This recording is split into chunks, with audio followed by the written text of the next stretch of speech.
Welcome to the stage, Matt. Hello, Grace. I'm going to turn it right over to the both of you and let you keep rolling.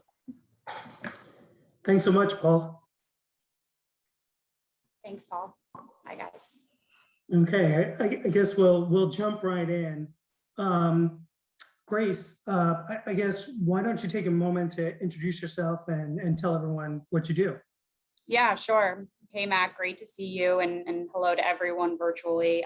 Grace Christus, sit in New York and work for BlackRock, focused on our paid media and innovation in the space, but also on partnerships, which I think we'll get a little bit more into and what that means for a company like BlackRock. What that title really means and what a journey we've been on, I think, as a firm over the last couple of years is, and I think we heard a little bit of that from Brad prior, right? The landscape is rapidly changing, and our industry specifically, right, how people are thinking about their investments and engaging with them is changing maybe as quickly or even more so, if you can believe it. And so how are we evolving how we reach our different client segments and innovate, right, with how we spend media, how we buy it, what we're showing up, and what we're speaking to. So that's really where I'm focused and how we do that as our own branded business and focus on some of our commercial priorities, which the biggest one is our iShares business, which is our ETF lineup. So I can talk a little more about that. But how do we do that as a brand, but also with partners, right? We're traditionally a B2B firm, right? So we do not sell direct. And I think we've heard a lot of conversations around the importance of first-party data and continuing to be smarter and reaching clients. So doing that through key partners who have that capability is ever more important. So that's what I'm focused on, and it's been a really exciting last couple of years at BlackRock, and we continue to grow and expand. But Matt, I think I'd be remiss to not have you introduce yourself as well and give a little bit of a flavor of what you do at Cheddar. Yeah, thank you, Grace. My name is Matt Kaplan, and I manage essentially our ad sales at Cheddar. If you're not familiar with Cheddar, and I want to thank the Brand Innovators folks for using Cheddar Pink as the background today, which was convenient for me. If you're not familiar with Cheddar, we are a 5-year-old financial news network. And I think we're a little bit different than the incumbents in that space. One, from a distribution perspective, we were originally built for OTT distribution, and so really excel at distributing on digital channels, including social media. And the other piece, the other way we're different is we target a younger consumer. You may say millennial, but I think that's fairly accurate. And the content reflects that. So we spend an awful lot of time talking about things that are important to that generation, the people and the companies that change the way people live and work. And so the content itself is very different. So getting started, Grace, can you talk a little bit really about kind of what your goals are when you think about the evolving landscape and what you're trying to achieve, and ultimately how that relates to your buying strategy, or maybe even getting down to the tactical level? Yeah, sure. So I think what's important to sort of know, and I think a lot of folks are probably familiar with BlackRock, have heard the name, but could probably use an education as I think some of what we do is you maybe see and heard and don't know it's us, but where we spend most of our advertising dollars and focus is one of our biggest commercial priorities, which is our iShares ETF business, which is what I'm laser focused on and the biggest commercial priority for the firm. So naturally, right, most of our dollars and efforts in the media and advertising space are going towards driving, I think, overall awareness of the brand and of our product offering. And what's important, I think, to your question is, what is our strategy for buying and how are we actually doing that in an increasingly competitive space? So I think the first thing to sort of outline for us is right there, we're talking to 3 different types of clients when we're reaching, which actually does influence how we buy and what we buy. And so the 3 audiences we look at, and I'll take it from the most niche, right, to sort of the most broad and general. First being institutional clients, right? They're some of our biggest clients and biggest accounts globally, but in the US, right, those are pension funds, endowments, asset managers. How are we better reaching them and servicing them who may be aware of ETFs, right, in our offering, but aren't necessarily considering or buying them? So that's a really big priority and a pretty niche audience. There's about 220,000 of them total, right, in the US. So when you think about media buying, right, like that's getting pretty specific. Yep. And I'll get into a little bit of how we do that. But similarly, right, with same brand, same product offering, we're also trying to speak to financial advisors. So that's kind of getting into our retail space, right? Those are advisors who are working with clients at a range of affluence levels and have different assets under management, but who are, and we have a really great brand presence through BlackRock and iShares with that intermediated channel. But how do we continue to get advisors, I think, more comfortable and confident, right, using our products and services in more ways to service their clients? And a huge area, which I'm sure anyone who follows our company or follows the industry, is the explosion of sustainable investing over the last 2 years. And we really are seeing ourselves as a leader there. And through our ETF business, it's us walking the walk, right, of enabling clients to integrate sustainable into portfolios. And again, to put it into context, there's about 300,000 financial advisors in the US. So again, very small, very niche audience, but incredibly powerful for our business and for our products. And then lastly, which is an area I've been more and more focused on, and actually, Matt, we did some work with Cheddar over the last few years with great content and trying to reach a broader audience, is what we call end investors. And this is a space that is really exciting and continuing to grow. And if I could do a raise your hand to the audience, is how many of you have either leaned in more, opened an account, put more money into a personal brokerage or investing account, whether it's Fidelity, E-Trade, the Robinhoods, Acorns of the world, you name it. We have seen since 2019, and not to get, I think, too nerdy with the group, but since the trading world went commission free, an explosion in terms of account activity, assets, and flows. But also new account openings, right? And so it's, since a commission-free trading combined with the pandemic, it's a space that our business, I think the way we're putting it, can no longer not prioritize, if that makes sense. So how are we thinking about reaching this end investor segment within the broader population, who we see as really great opportunities to convert from investors to ETF users, right? And so how do we think about targeting that audience and who we go after, which is in the millions, right? So a very different audience than the very specific professionals that we were talking about before. And the reality is, right, iShares and our brand are maybe not a household name. Their advisors may have recommended it in other accounts. They may have seen or heard of it, but we have a lot of work to do, right, to drive that overall awareness and share in the category. And that's an area we're continuing to focus and lean into, and on our own, but also with the right partnerships, right, where people are making those investment decisions and have those accounts. So that's our three audiences and our strategies. And what's interesting about it is, while one team, and my team, sort of manages and oversees, right, all three, same brand, very nuanced and different messaging, but similar product set, how we reach them has to be different, right? And how we do that. And I think Brad, before I was listening to him, it was a great session, was effectiveness above all, right? And how can we show and demonstrate to the business that we are reaching the right clients and driving desired actions, and ultimately, right, more purchases of our products, and kind of showing them and giving them what they need. So I can get into more of those details, but that's to answer your question, I think, pointedly, if that's kind of our broader strategy of kind of growing our brand in certain products, but we have very different audiences we need to cater to, and sort of how we reach them, especially based on who they are, what they're looking for, but also how we reach them can be quite different. So are your plans sort of split amongst those three segments? You kind of mentioned sort of the halo, but how differentiated is the messaging? Is partner selection different? How does that materialize into a media buy? Yeah, it's a great question. So we've come a long way, and we work with Mindshare and through Group M and have amazing partners. And I think I'd probably stress that enough. It's like, hey, building the relationship with that agency group or whoever you work with to buy the media, right? So that they actually really understand your business, right? And kind of how things work, stakeholders. And we've put in a lot of work over the last few years to be able to get that. Because, and I think a lot of other people in financial services and pharma can probably relate, like highly regulated industries, very nuanced, very kind of high touch, different client bases. We need that type of connection. And so how we go about planning and buying is we do it all together, right? When we go in and we want to RP, we think about it holistically, and we have an overarching message of who our brand is and what we want to be. But then, to your point, we then get very specific in not only budget, but key KPIs and priorities. And then ultimately, right, what is the channel mix and who will we RFP, right, or go to the marketplace with to buy from by audience.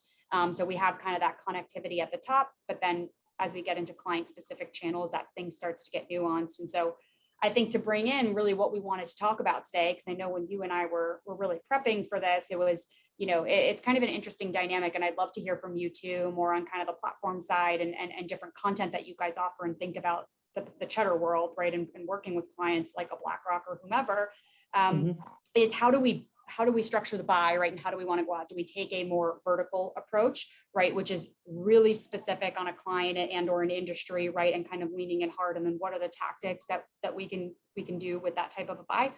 Or do we think about more of a horizontal buy, right? And that's where we're really looking at a type of client or consumer behaviors that we can lean into across a range of platforms, but we're buying a broader scale audience. And as I was thinking about it, right, is obviously, and I'm sure people maybe jump to, it's a combination of both, right? I think that they're not mutually exclusive ways of doing things. However, with financial professional audiences and our investors and financial advisors, because it is so specific and so niche, and we actually have really great relationships through our sales teams and or other groups at BlackRock, we tend to take a little bit more of a vertical approach, right? Hey, we know exactly who we're going after, and we actually have the ability, whether it's through job title, through, current data we have on them, right, from a first party standpoint, to be really specific and can go after, and then even get nuanced, right, within the different types of advisors or institutional clients that we would want to go after. When we think about end investors, right, and this broader population of people who sort of, we are trying to grow our broader awareness, we really have to take a more horizontal, right, broader approach of like, this is the demo, this is what we know they've had intent to invest, these are their passion points and where we think the biggest opportunity is. So how can we go find them, right? And let's meet them where they are and insert ourselves into their investment decision-making process to hopefully make them more aware of our brand and then ultimately want to explore and choose our products. So that's kind of how we approach it and how I think in one buy, right, these things kind of coexist and that's okay, and we're okay with that. Yeah, I mean, I'll sort of expand on the conversation we had and speak about it from, I guess, the other side of the desk. At Cheddar and in previous experiences, I've always been on the content side. So companies that produce content as opposed to distributors. And frequently the question comes up, well, can I just get some of you on YouTube or Spectrum, whether you're talking about sort of linear or digital? There's always this tension between I'm buying platform, or am I getting some of you? And so the approach or the conversation that I've had with marketers and agency folks when that comes up is it really depends on what you're trying to achieve. I mean, we're a financial news network, right? So we're very specific in terms of the content we're creating. Previously, I was at the largest Spanish language broadcaster in the country, and again, fairly specific. So there's always the ability, I guess, to find audiences on platforms, whether they're set-top boxes or whether they're whether they're social media platforms. But you obviously, number one, unless you're buying all of them, you're not getting a vertical everywhere it's distributed. Right. So take Cheddar, for example, we're distributed on pretty much all the meaningful OTT platforms, both paid and free. So a Hulu Live, a YouTube TV, a Sling, Philo, Fubu.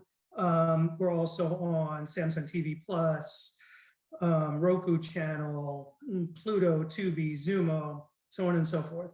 And unless you're buying all of them, then you're missing some piece of Cheddar's audience. So if Cheddar's an appropriate environment, and that's the second piece, which is environment. And we could sort of segue into that in a second, but I got to imagine that while you might have an archetype for what this person looks like, they might in your data, and we would have data to support this, but your data would also tell you it might be much more receptive to your messaging when they're consuming similar content. Yep.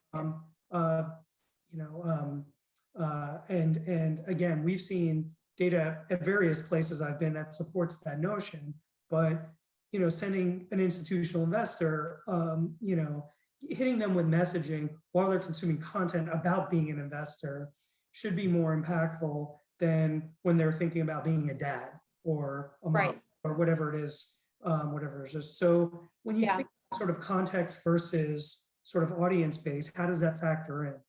Yeah, no, it's a great question. And I think naturally, and I think a lot of folks could probably relate, especially in financial services, we have no problem being fully endemic, right? Like we want to talk to you about your investment decisions, potential funds and offerings and investment strategies while you're in the mindset, right? And so that's, I think, where a bulk of kind of where we've been, right? However, especially with this kind of growing client base with end investors, is like we have a consistent, and we've seen perform relatively well, like they tend to over index in really loving sports. And then we can get, very niche nuance. And do we start to test and learn on different platforms, which is, I think, where the channel starts to become interesting and important, of like, hey, do we start to lean in and kind of step outside of our swim lane a little bit, right? In terms of context and where we want to potentially serve a message. But the biggest piece there, and where we've done a lot of work, is how do we make that message contextually relevant in that new setting, right? So if we just go with when they're consuming content on, Fundfire or Ignites, or when they get their daily news updates, like, yeah, we want to be there, right? And we want to be there in our kind of truest form. But hey, if somebody's watching, the PGA Tour on Twitter pre-roll, right? Can we put something out that's kind of interesting, that does a play on and makes it more relevant, versus feeling like, oh, I'm getting an ad about something related to my investments and not really there for that. I think that's the next step for a lot of financial services brands who have forayed into sports and to others. How do we make, if we're going to step outside the endemic space, the message a little bit more relevant, interesting, or engaging? So I think that's the answer there. But one other point I think I'd like to make on this, just in general, is, I think tied to having the most efficient and effective buy, whether that's sort of how you execute the buy vertically or more horizontally, right? To kind of stick with industry jargon, right? And or think about the different channels you want to go. At the end of the day, and this was another thing I think a lot of speakers today will probably hit on, is the importance of having really good first party data, right? To be able to sort of help inform media buying as the landscape of cookies or cookieless continues to evolve and change so rapidly. And why I'm bringing this up is, I read an interesting survey from eMarketer from this year, and kind of surveyed like, hey, of marketers globally, right, of their marketing budgets, how is that being changed, if at all? And then what are the most important things that they look at? And in it was like 79% of marketers, is like one of the biggest areas, was how do I drive more leads, right? And or conversion. That's like the biggest goal I'm trying to look after. So in this world where it's getting harder and harder to reach the exact person you want, right? And kind of do that without your own data. And the biggest thing we want to try to show is our business leads and stakeholders that, like, hey, marketing, especially in a pandemic when you don't have a sales force out there talking to people and people are at home, marketing is the most, or can be, a really effective way to help drive those leads or conversions and help build up that first party database. That's when these conversations around how you're buying and where you buy, and maybe we need to sort of explore new and different things, are all so connected and so important. And so I think those typically, like, they get their own, conversations and boxes and how you want to do it. But I do think, for us at least, and even hearing some other sessions today, right, it's just so critical to keep, like, there's a reason why all of these things are starting to happen, right? And why more and more firms are taking a mixed approach in how they buy, and the more they try to get focused on the audience and converting to that lead and building a really strong database or being able to use it, like, those are all important factors that are creating this culmination of an evolving landscape and people trying to make the most of it, if that makes sense. It totally does. And when you talk about first party data, you're basically talking about media activation that results in lead gen that you're tapping into a CRM. Correct. And then you're closing the loop. Yep, exactly. Okay, so it's less about using first party data to create targeting segments for your media buying per se. Well, I think it could be both, right? And I think and I think one feeds the other, right? Like, hey, if you're starting to grow and enhance that segment, then you have more people to use when you're going and shopping around, whether you're going specifically and very vertical to endemic of, hey, XY or Cheddar, right? I have this audience and I want to meet and move them a little bit further or result in XYZ conversions. But then it's also mutually beneficial in that if we work with a Cheddar to help grow that as well. So I think we try to use it to do both, right? Because they, I think, inherently help each other, right? And that's becoming more and more important, I think, for everybody. That makes a lot of sense. The other thing, before we completely move off of this sort of tension between vertical and horizontal, is that when you're partnering with endemics there, and it, as opposed to platform, that is, but when you're partnering with publishers or broadcast, whatever, you have the ability to do more than just transact, right? Like, you have the ability to co-produce content, which could be used in multiple ways. Something that we do, we've worked together with Cheddar and iShares. Can you talk a little bit about the importance of content and sponsorships and other types of activation that could sit, I would think, mostly adjacent to media, and where does that fit? Yeah, no, I think they're inherently connected and really critical, right? And I think content, but I think content is such a big word, right? And it could mean so many things to so many different people. And so I think for us, right, I think when we think about content, it is how are we trying to tell a little bit more of a story, right? And really bring someone in and get something across, whether it's a long form written piece, a social first kind of quick video, an infographic, a live TV appearance.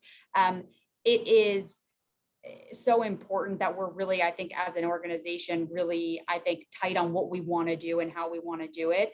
And then also, I think the other piece is what is the right allocation of our overall spend on that type of medium, and how do we make sure it's working hard for us, right? And so I think it's been a little bit of learn by doing, right? I'd be lying to you if I sat here to be like, oh, we do it this way, it's this percentage of our budget, we do it in these formats. Like, we're learning and we're testing and learning, and even year over year we're sort of evolving. But what I can say is what I think there's a lot of room to grow is it's a lot of work to produce custom content with a partner, right? On both sides. And then trying to really articulate, hey, that value of if 100,000 people saw it and then clicked through to your website, but it took me 3 months to actually get it off the ground and produced and done. Like, how do we start to create? And I think this will be probably a case by case, but a combination of both brands and platforms coming together. But how are we really intentional about what success is when with all of the, I think, work that goes into producing a lot of this content. So that's kind of where we're at right now. It's a really important part of our strategy, and it's something we've seen audience engage with. So we do spend money and time on content, but it's now, I think, focusing on what does success look like, right, for us with content. And then I think the next thing, just kind of related to my point of the effort going into it, how do we get as much out of that piece of content as possible, right, across owned, across the partners. So that's, if that answers your question, I think that's kind of how we think about it, but it's critical. I think absolutely. I think, when you do content, it's great, but it still needs to scale for it to deliver the payoff that you need. Yep. Right? I mean, no, that makes perfect sense. So sort of. Oh, and the other thing I would add there too is, right, when you're sitting on the brand side, sorry to interrupt you, but I love this topic, right? Is it's hard as someone on the kind of, when you RFP and you look at 15 different partners, right, who all have kind of, whether it's we're looking at them very more niche, right, and vertical, to bring it back to that, right? Like, what are we using them for, and what are they giving us that we can't across the full spectrum?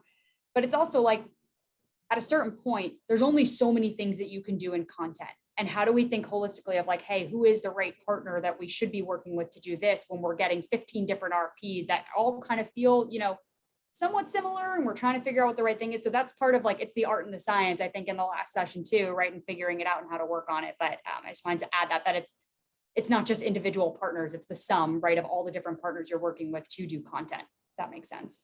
No, it makes a lot of sense. And I think there are probably cases, right, where you would be more interested on drafting on someone else's IP because you think it already is bringing something to the table that you could benefit from versus creating something out of whole cloth. So exactly. It makes perfect sense. I think we're sort of nearing the end. We do have a couple of questions that I'll get to in a minute. I guess really some broad bullets, and you can riff on this how you like, but really looking forward, like, how has your strategy evolved, and where do you think it's going in terms of the areas you're going to focus on and any trends you're looking for as we move into 2022?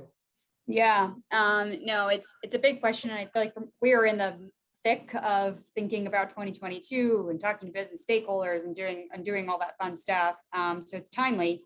But I would say, as I mentioned, we did a lot of research over the last year. I think first and foremost is where are our clients at right now, right?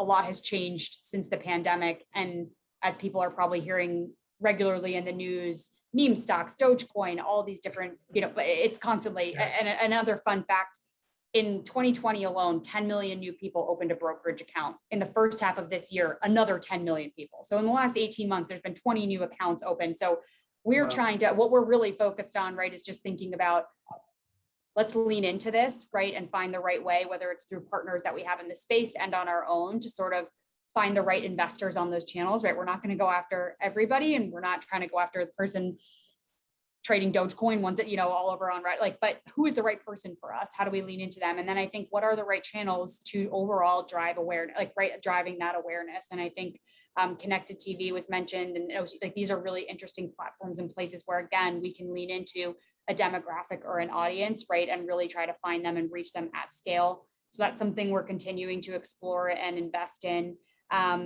What I'm really and again, digital, of course, smarter content. I think not more content is kind of where we're at right now. And how do we continue to reuse and riff? But then another really interesting thing that we've sort of seen and learned and has worked well for us is, how do we lean into the right formats to tell stories, leveraging our people? So our people, meaning our investment experts, our heads, right? It's less about our corporate brand, which other teams do a lot of that, which is really important, and who we are, but it's more about, especially in a crowded investment space, our name and our firm have, I think, a great brand equity. So like, let's lean into that and help investors think about what's going on in the market and what that should mean versus just coming from a brand. And so how does that then start to come through in the channels that we want? So these are all areas I think we're really excited and focused on as this new segment of clients continues to be, I think, a focus for us, and we're trying to lean into. And then I think what I'm also interested is seeing how a couple of channels that were previously important to us, right, evolve, and or how we think about reintegrating them into our plan, right? We're sort of, I think, coming out of, probably later than most people would have liked, right, a pandemic world, and knock on wood, right, over the next 6 to 8 months, we're in a better place than we are now. But for example, out of home, how do we start thinking about that and bringing that back into our plans? Because that's something we've had to pivot away from for the last year, but has seen work pretty hard for us. So again, kind of an all over the place response, and a couple of things we're thinking about, but I think it's a combination of, where do we think we should reconsider, right, and start to look at again? And then other places, how do we start to double down and grow based on where we're really focused on the clients we want to go after and reach them? It's interesting. One of the things you mentioned was taking your own in-house talent and sort of elevating it. And, I think sort of overstating that you're trying to build your own in-house influencer network, but it isn't, it is an idea, and one that we see more and more, where brands are saying, how can we create the content we're already producing, anything from white papers to our own in-house talent, and elevate them and make them sort of meaningful, yeah.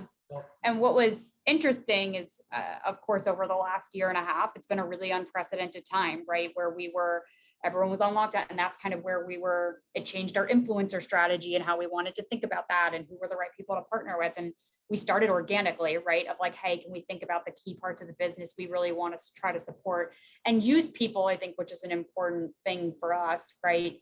To not push personal brands. Like, that's obviously really important, and we want their flavor to come into it, but it's about commercial priorities, but delivering it through a more human and relatable way, which then cuts through, I think, on the channels that we're delivering on. And we've seen great success. So then it's like, okay, what is the paid strategy now that we've really developed this sort of, again, you said it, our internal, or organic, if you will, influencer network, and how do we better use that? Paul, we out of time? We're close. Any closing thoughts? It's a killer conversation. I mean, Grace, that 20 million stat over the last 18 months, that's just incredible. It's incredible. First party data is the holy grail. I think we're talking about that. Any wrap up thoughts, Matt, you want to make here? I love this conversation. No, I mean, first, thank you, Paul. Thank you, Grace. This was a ton of fun. Always excited to have a conversation with our partners at BlackRock. And yeah, thank you. Awesome. And Grace, something that you said really resonated with me about content, being in the content creation business, making great content, making it work hard, making it work across channels, and appreciating that making it is actually really hard work too. Absolutely. So thank you both. That was a really terrific conversation. Grace, it's cool to see you back in the office, and it looks like behind you, it looks like it's jumping. I realized that. I wasn't as tech savvy to figure out the background. That's probably on me. But then I was like, I probably didn't choose the right conference, but we are back, and it's great. Yeah. It was great. There was a lot of energy there. So that's awesome. So thank you both. Thank you, guys. So here we go. So who's thirsty for more? I am. And